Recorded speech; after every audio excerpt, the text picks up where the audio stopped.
Good morning. Happy Monday.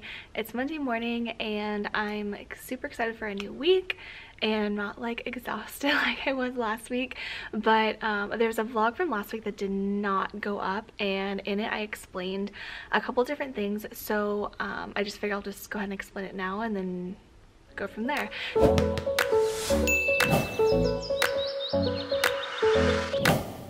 We're going to be changing up the format of the videos a little bit, just like what's going up each week. So our goal is, and it's always a goal, if it doesn't end up happening because of other like factors, then that's just the way it goes, but our goal is to have one video at the beginning of the week which is like solely like teaching related, like kind of going off of like my weekend tip video, but versus like putting it into just one video. So any tips that I have for you guys, kind of what am I doing in my class all week, maybe if I found like a cool Instagram page or something to share with you guys, any like apps to share with you guys, like literally anything that I can like think of that's like tips and tricks for the week, or like what I'm doing in my classroom that week. It's going to be sort of like the beginning of the week video, so it's going to be geared more towards like those teachers who follow my channel, or you know, people who want to become teachers. And then my next video for the week will be a vlog, so I only have like one vlog a week because I think the vlogs are just getting too repetitive, which is totally fine because I kind of agree. And then the last video for the week, which would go up like the beginning of the following week, because it would be like the weekend, so it'd be a weekend vlog, so it'd be like total lifestyle, not like teaching related really. So it'll be like super teaching related, but like also my life, and then very non-teaching related because it's more like lifestyle. If I ever have like a sit-down video, then that would be like my beginning of the week video as well, but I feel like a lot of times it'll probably just be vlog style like this, where I'm just kind of sharing like different things that I'm going to be doing in my classroom. So this week I have one day off. I don't even know what day of the week it is, but not today. So I have one day off that I'm going to be in a planning meeting, so I figured I'd go ahead and talk you through like what we're going to do for our planning meeting.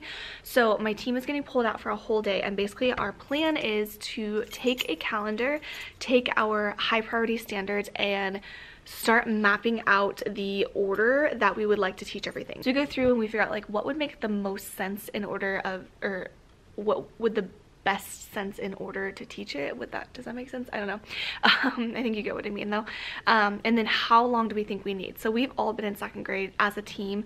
That next year will be our 4th year together, and there's only 3 of us, so I feel like we've got it down pretty well of like how long things take, what do we need, like all that kind of stuff. So we'll plan out like which high priority standards are being taught when, and then we'll go ahead and probably start planning out our common formative assessments that go along with that, to see have they mastered the skill, have they not, and see, because we have a lot of them already made from this year because we took that route this year as well as a district and as a site, so we should have a lot of those already made, but if there's anything else that we need, then we'll go ahead and do that as well. So that's one of our days this week. Another thing I wanted to share with you guys, which I actually shared in last week's video, but because that video never went up, I figured I'll just show you again now. So last Friday I was here pretty late. I think I stayed till like 6:30. I was just like getting stuff done and I was just enjoying myself, but I got these, or I made these. These are from Jen Jones, Hello Literacy. These are on her TPT. They're just freebies, and they're little like speech bubbles. Sorry, they're kind of hard to see because of the glare, but they're little speech bubbles, and they just have like awesome just little sayings. A lot of them are reading related because she's kind of a literacy focused, you know, TPT store, but they're so cute. So I printed all these out. I'm trying to figure out where in my room, and I laminated them as well. I'm trying to figure out where in my room I want to put them. I was kind of thinking up here. I put one of them, this is the because one, I put that up here so that we can use it during like group conversations, I guess. So I was thinking, I don't know, I might end up putting it maybe like here. This is kind of like a mess and it's never been really fixed this whole year, so I don't know, maybe I might put it there. I'm not really sure. So that was that, and then I made a list on my phone. Let me check my phone. Alright, so I made a list of things I wanted to talk about, but the other one was I wanted to go ahead and give my students not all my students, but my students who come to me for their win time, their reading win time. We met with our assistant principal the other day, and just to kind of plan out like a better idea so that we're like what we call insanely clear on what is expected from these students in order to be able to like master that group and be able to like move on to the next group. So I teach the reading group that is students who are like below grade level, and they are working to move up their grade level, obviously. So I'm going to actually give my students specifically who come to me a phonics test this week, and then I'm going to ask my team teachers as well to go ahead and do the same so that I can be insanely clear on like which specific areas they actually need help. I need to be more, I don't know, focused on where each kid's struggling so that I can pinpoint that, because I've been just kind of pulling a spelling pattern that I think that they struggle with, because I have about like 14 kids in there,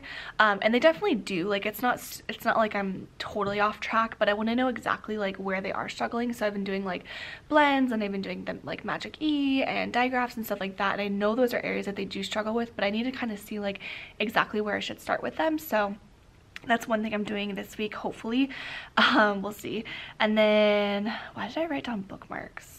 I was going to share this. So I cut out all those speech bubbles. I posted a picture of this on Instagram, and I just cut all my, I always do this, but I always cut all my scraps into like little pieces so the kids can use them as bookmarks versus just throwing them away. So that was that. And then the last thing was, which I'll probably have more to share later, but for now, we are currently teaching author's purpose. With our author's purpose, we just want to kind of focus in a little bit more. So I don't know why I brought this up.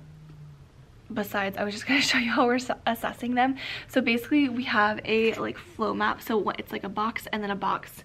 I used to have one on the wall. And it'll be like the author's purpose was, and then it'll be like to tell a story, to persuade, whatever the option is that they pick. And then their evidence is just going to be like, okay, well, it's to tell a story about blank, or to give us information about blank. So that's kind of the way we're taking the author's purpose. And each of our so the other two win groups that are not mine are going to be starting to kind of focus more on those high priority standards, because that is a high priority standard of ours right now. For my math, we are switching math win groups, so I'm gonna have some new students in here. So I'm gonna do just a full like 2 days of just practice, because my goal is my goal in my win group is 3-digit subtraction. So we're just literally gonna be like drill and kill this week. And yeah, so catch up with you guys after school today. All right, it's the end of the day, and I found a couple other things I wanted to share with you guys that we're just kind of doing this week. So before I head to the gym, I figured I would update you guys.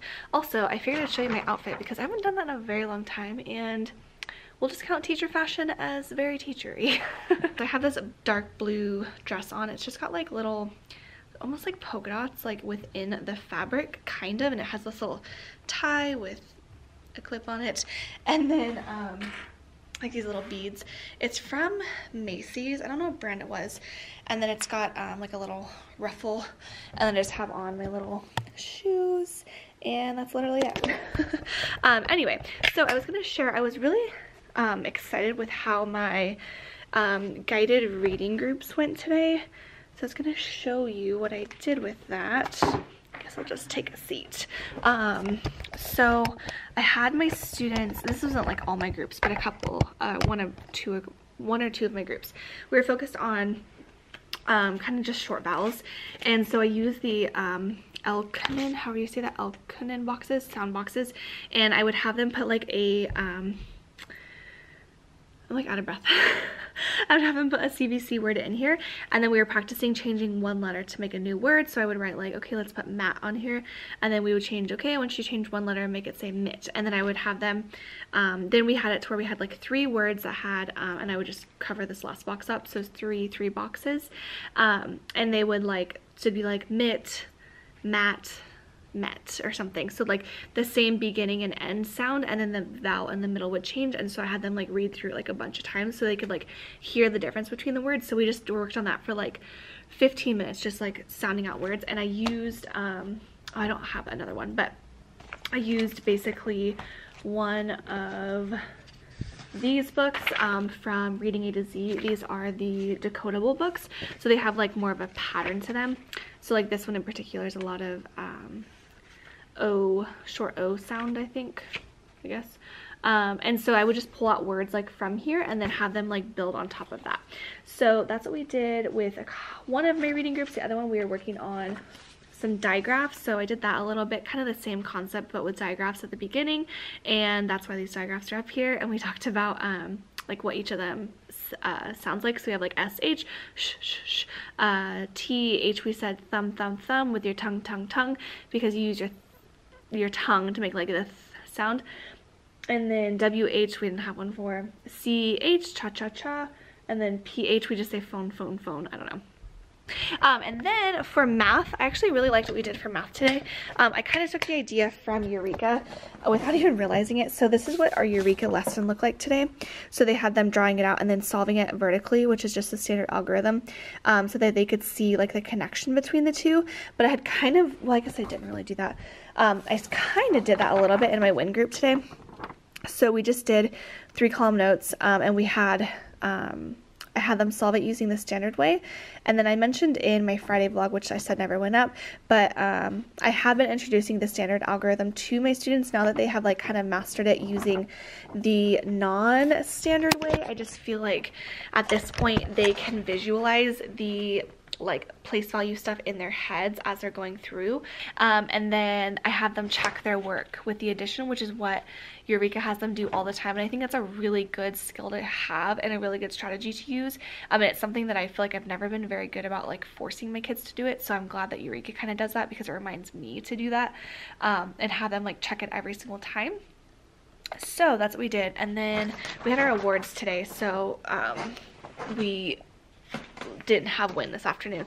But I'm actually wondering, because you guys will see this video probably like Wednesday, and I don't want to start this until next week, so I want your guys like opinion on this. If you teach like lower grades, I want to start doing fluency with my WIN group. So I found this, I'm not set on it yet, but I found this from Jen Jones, and I just I whited out some of the stuff that I didn't like need. It said like weeks or something. I didn't really want that, and I don't need it to say quarter, but this is just what I found. So I want to have my WIN kids start doing fluency practice, but like I don't know how I should go about it. Should I use like the same, like they need to use the same passage, but it's like, does the passage stay the same for like, you know, this many weeks? Like say I had them do it like once a day for like 2 weeks of WIN, so that would be 8 days total. But do they use like the same passage every single time? Or, and then it's like, what's like the best way for us to keep track? Like, do I have like a partner time them? Or I don't know, I've never like done fluency like that, even within my own classroom. Like I've done it in like small groups and stuff, but never like a whole group like that. So I'm kind of curious, if you do fluency, I'm like, how do you go about it? Like let me know, like email me or something, because I'm really curious. I have like 14-ish kids in that group, so it's not like too many, but definitely not something like a super small group, like a guided reading group or something that I could do it in. So yeah, if you have any ideas, like let me know. And then where do you like find, because that was another problem I was having, is like I want the fluency passage to have like different things within it. Like I don't want it just to be like one spelling pattern or something, like a lot of them are. So I don't know, this one I found was short vowels, constant digraphs, or constant blends and digraphs, which is like perfect. If I could find a bunch like that, I just couldn't find a bunch like that.